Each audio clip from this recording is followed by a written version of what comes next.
I was always fascinated by the unknown and the supernatural. So when I heard about a lecture that was going to be delivered by a renowned occultist, I didn't hesitate to attend. The lecture was supposed to be about the dark forces of the underworld, and how they could be summoned and controlled. As someone who was always interested in the darker side of life, I couldn't wait to hear what the lecturer had to say. The lecture was held in a dimly lit room in the basement of an old building.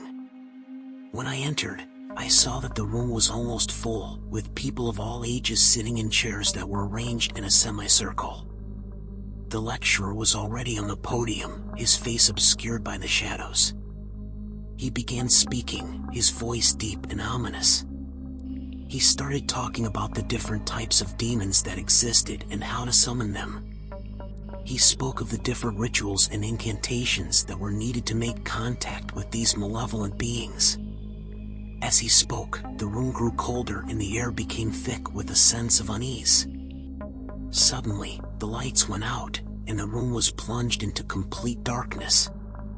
I heard a shuffling sound, and then the sound of footsteps approaching me. I tried to stand up, but my legs wouldn't move. I was paralyzed with fear. The footsteps stopped right in front of me, and then I heard a voice whisper in my ear. "Hello, my child. I am Beelzebub, servant of hell." I felt a cold breath on my neck, and then a sharp pain as if something had bitten me. I tried to scream, but no sound came out of my mouth. I was trapped in a nightmare. When the lights came back on, the room was empty, and the lecturer was gone. I looked at my arm and saw a deep bite mark that was oozing with blood. I stumbled out of the room, my mind reeling with what had just happened.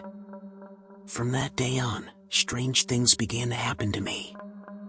I would hear whispers in my ear, and I would see shadowy figures lurking in the corners of my room. I knew that I had made a grave mistake by attending that lecture. I had opened the doors to a world of darkness and evil, and now I was paying the price. Every night, I would wake up drenched in sweat, with the feeling that something was watching me. I knew that Beelzebub was still with me, waiting for the right moment to claim my soul. And as time went by, I realized that there was no escape from his grasp. I was forever bound to the darkness, a servant of hell.